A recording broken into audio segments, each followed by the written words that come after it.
semuanya, selamat datang di Sound Smoker, channel tontonan favorit kamu. Halo coy, apa kabar? Gimana kabar kalian hari ini? Dan kali ini gue bakal seperti biasa ya, nemenin kalian, kegabutan kalian dengan membahas sebuah film Bollywood berjudul One Night Stand atau Cinta Satu Malam yang rilis tahun 2016. Dan film India satu ini gak cuma bisa acah-acah doang, tapi juga sukses bikin saya gigit jari layaknya emak-emak yang emosi pas nonton Cinta Fitri. Waduh, Cinta Fitri lawas banget.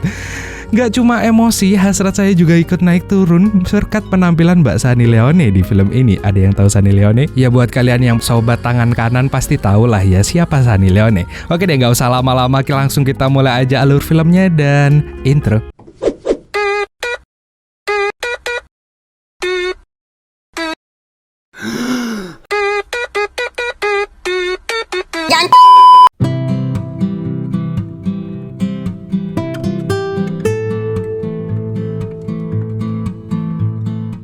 Film ini menceritakan tentang seorang pria yang bernama Urfil.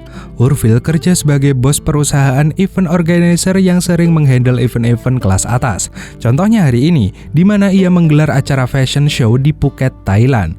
Urfil digambarkan sebagai pria baik-baik, polos, dan mempesona yang memiliki kepemimpinan yang baik. Ia juga memperlakukan rekan-rekan kerjanya dengan sopan dan ramah. Namun layaknya pria dengan rudal pada umumnya, Urfil mudah terdistraksi kala melihat seorang wanita yang tampak mengambil foto di eventnya. Urfil tampak terpesona dengan bumper yang aduhai dan postur yang menggoda iman milik gadis tersebut. Esok paginya, Urfil ditantang teman-temannya bertaruh uang sejumlah 5.000 rupiah, nyaris 1 juta rupiah kalau Urfil berhasil menggait seorang cewek. Urfil awalnya nggak mau, tetapi waktu ngelihat cewek itu adalah cewek yang menarik perhatiannya semalam, Urfil pun langsung gas. Urfil langsung meluncurkan kata-kata manis guna menggoda sang gadis, namun sialnya si cewek tahu kalau dirinya dijadikan bahan taruhan. Si cewek bilang kalau dia mau kenalan kalau duit taruhannya dibagi 2, tetapi Urfil malah bilang kalau dia mau ngasih semuanya ke cewek tersebut, dan mereka pun berjabat tangan. Mereka lalu lanjut jalan berdua di pantai, dan di situ si cewek memperkenalkan namanya, yakni Selina. Selina pun perlahan mulai terbuai dengan pesona Urfil. Bahkan satu sentuhan dari Urfil saja langsung membuat rahim Selina mengalami peningkatan suhu. Singkat cerita, Urfil dan Selina pun langsung balik ke kamar dan melaksanakan olahraga paling enak sepanjang masa. Walalalala. Pagi harinya, Urfil dibangunin sama teman-temannya. Temannya mau bayar duit taruhan mereka kemarin, tapi Urfil menolaknya, lalu menutup pintunya. Rupanya kala pagi menjelang, Urfil terbangun seorang diri dan Selina sudah nggak ada di sampingnya. Urfil lalu pulang kembali ke India, di mana ia disambut oleh istrinya. Iya, dia disambut oleh istrinya yang dimana tidak kalah menarik dengan Mbak Sunny Leone tadi atau Mbak Selina yang bernama Simram.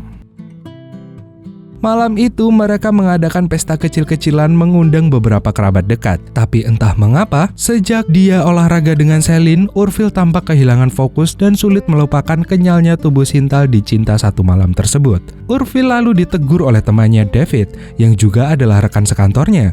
David memperingatkan Urfil agar hati-hati kalau berpetualang di luar. Tapi Urfil bilang kalau dia cuma mencintai Simram dan tidak akan membiarkan petualangannya di luar mempengaruhi kehidupan pernikahannya.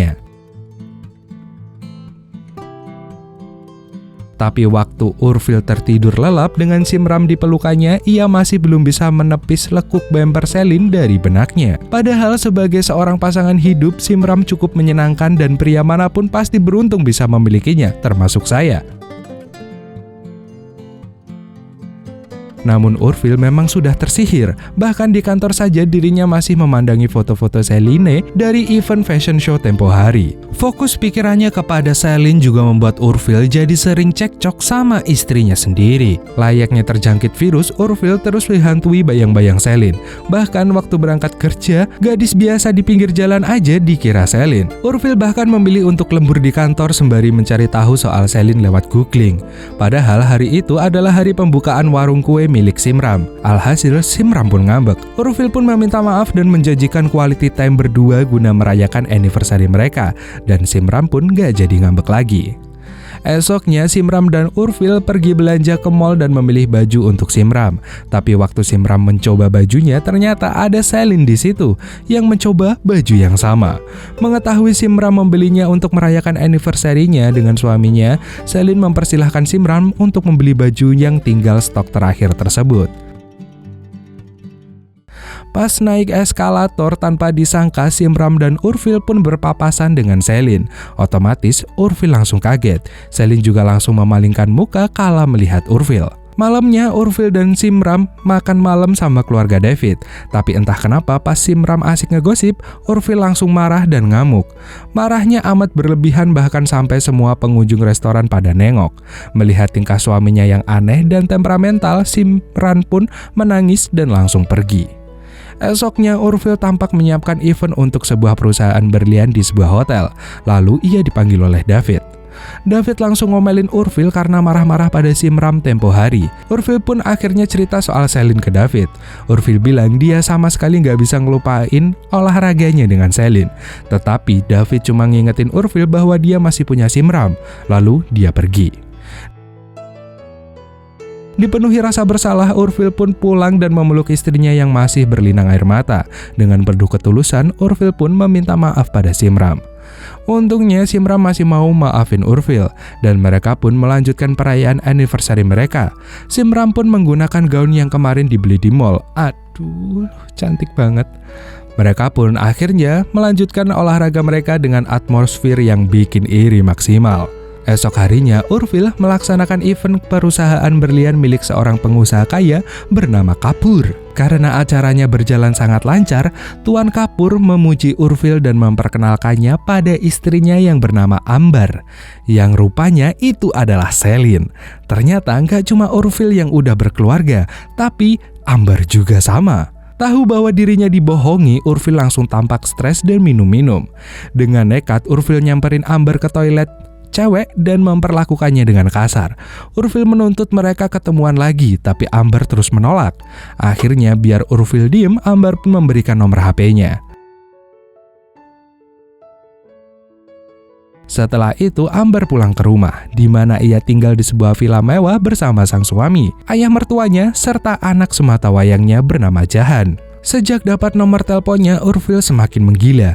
Ia terus menelpon Ambar setiap saat. Namun Ambar selalu enggan mengangkat teleponnya dan merasa terteror.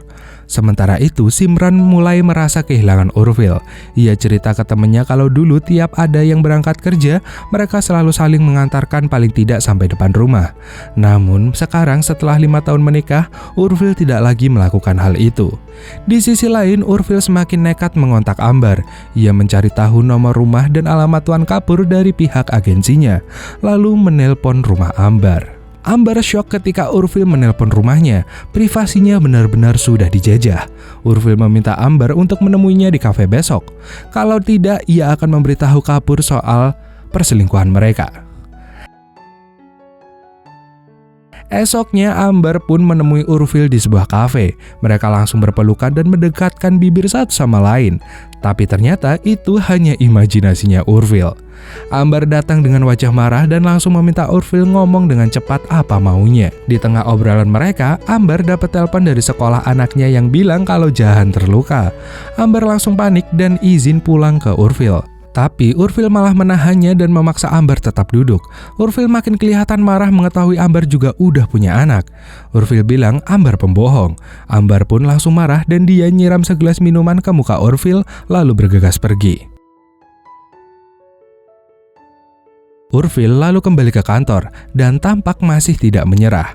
Sejenak ia melihat fotonya dengan Simram, tapi bukannya merasa bersalah, Urfil malah menutup bingkai foto tersebut. Esoknya, Urfil rupanya nekat mendatangi rumah Pak Kapur dengan alasan mengajak mertua Ambar untuk berpartisipasi dalam sebuah acara penggalangan dana. Urfil bahkan berkenalan dengan ramah ke Jahan. Melihat Urfil di rumahnya, Ambar semakin takut dan panik. Gak cuma hari itu, beberapa hari kemudian rupanya Urfil masih datang ke rumahnya. Ambar kaget waktu dia pulang ke rumah menemui Urfil bermain dengan Jahan. Bapak mertuanya bilang kalau Urfil menyelamatkan Jahan yang gak sengaja jatuh ke kolam. Tapi Ambar tetap curiga Urfil punya niat jahat. Dengan alasan ganti baju, Urfil lagi-lagi nekat mendekati Amber di kamarnya. Tapi Amber balik marah dan bilang ia kasihan sama Simram karena suaminya tak bisa dikontrol layaknya seekor anjing kampung. Kesal karena ini, Urfil pun pulang dalam keadaan mabuk. Ia lalu menghampiri Simran dan mulai berperilaku kasar pada istrinya sendiri. Rupanya Urfil menganggap Simran adalah Amber. Lalu dengan kasar, Urfil melaksanakan olahraga dengan paksa pada istrinya sendiri, sambil memanggilnya dengan sebutan Selina. Dan Simran hanya bisa menangis pasrah menyaksikan kelakuan suaminya itu. Hingga akhirnya Urfil pun terbaring lemas karena mabok. Esok paginya waktu Urfil mau berangkat kerja, Simran memaksa untuk mengantarkan Urfil. Di jalan, Simram bertanya siapa gerangan Selina yang disebut-sebut Urfil waktu dirinya mabuk. Wajah Urfil pun langsung syok. Urfil malah balik marah karena menganggap Simram gak jelas. Simram pun makin kesal dan terus menuntut Urfil jujur, sembari mengendarai mobilnya layaknya kesetanan, yang membuat Urfil makin panik. Akhirnya karena takut, Urfil pun mengaku kalau dia pernah olahraga bareng satu malam dengan Selin. Mendengar ini, Simram langsung menghentikan mobilnya dengan ngepot. Urfil mencoba memberi penjelasan tapi Simram udah gak mau dengar. Simram pun meminta cerai dan meminta Urfil turun dari mobilnya. Akhirnya Urfil pun ditinggalkan di tengah jalan. Esoknya Urfil ditelepon oleh Amber yang minta ketemuan. Mereka lalu bertemu di sebuah jalan kosong di bawah sutet. Urfil pun cerita ke Amber kalau dia ditinggal Simram. Urfil juga mengancam akan memberitahu suami Amber soal perselingkuhan mereka. Tapi Amber tidak gentar sama sekali. Ia justru kasihan sama Urfil karena tidak punya apapun selain ancaman tersebut. Amber akhirnya bilang kalau dia sudah ngasih tahu suaminya sendiri, dan meskipun ujungnya dia akan diusir oleh suaminya, ia tidak akan pernah kembali pada Urfil. Terakhir, Amber bilang kalau lelaki seperti Urfil yang tega mengorbankan pernikahan 5 tahunnya hanya demi cinta satu malam tidak akan bisa menjadi pendamping yang setia bagi dirinya. Dan lalu Amber pergi. Sementara Urfil hanya bisa terdiam dan tidak tahu harus apa. Scene pun berganti dan kini tampak Urfil sendirian di kantornya yang kosong. Lalu Urfil tampak berjalan di tengah padang rumput yang kosong. Ia berkata bahwa ia kini sudah kehilangan segalanya dan hendak memulai semuanya lagi dari nol. Dan filmnya pun tamat. Dari nol diasmu mas ya. Oke.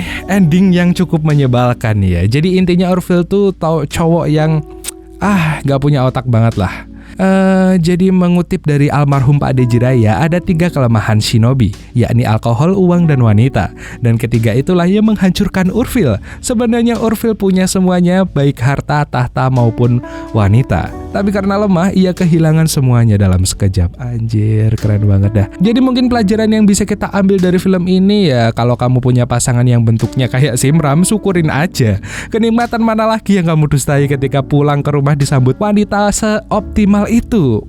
Enak banget ya. Jadi mungkin sekian dulu dari Emon undur-undur. See you next time dan dadah.